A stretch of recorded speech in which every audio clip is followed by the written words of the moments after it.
राहुल नाम का एक व्यक्ति था। स्वभाव से बहुत ही गंभीर था। उसकी पढ़ाई पूरी हो चुकी थी, लेकिन कोई नौकरी नहीं थी। दिन रात वो काम की तलाश में इधर उधर भटकता रहता था। राहुल एक ईमानदार मनुष्य भी था, इसलिए भी उसे काम मिलने में मुश्किल आ रही थी। दिन इतने खराब हो चुके थे कि उसे मजदूरी करनी पड़ी। रोजी रोटी के लिए उसके पास अब कोई विकल्प नहीं था। राहुल पढ़ा लिखा था, जो उसके व्यवहार से साफ जाहिर होता था। एक दिन एक सेठ के घर राहुल मजदूरी कर रहा था। सेठ का ध्यान राहुल के ऊपर ही था। सेठ को समझ आ रहा था कि राहुल एक पढ़ा लिखा समझदार लड़का है, लेकिन परिस्थितिवश उसे ऐसे मजदूरी के काम करना पड़ रहा है। सेठ को अपने एक विशेष काम के लिए एक ईमानदार व्यक्ति की जरूरत थी। उसने राहुल की परीक्षा लेने की सोची। उसने एक दिन राहुल को अपने पास बुलाया और उसे 50,000 रुपये दिए, जिसमें 100 के नोट थे, और कहा, भाई तुम ईमानदार लगते हो, ये पैसे मेरे एक व्यापारी को दे आओ। राहुल ने ईमानदारी से पैसे पहुंचा दिए। दूसरे दिन व्यापारी ने राहुल को फिर से पैसे दिए।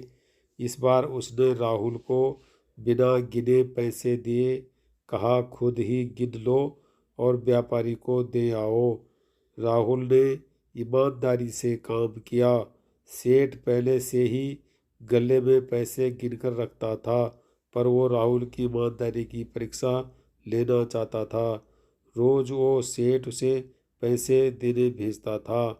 राहुल की माली हालत तो बहुत ही खराब थी। एक दिन उसकी नीयत डोल गई और उसने 100 रुपये चुरा लिए, जिसका पता सेठ को लग गया, पर सेठ ने कुछ नहीं कहा। फिर से राहुल को रुपये देने भेजा। सेठ के कुछ न कहने पर राहुल की हिम्मत बढ़ गई। उसने रोजाना चोरी शुरू कर दिया।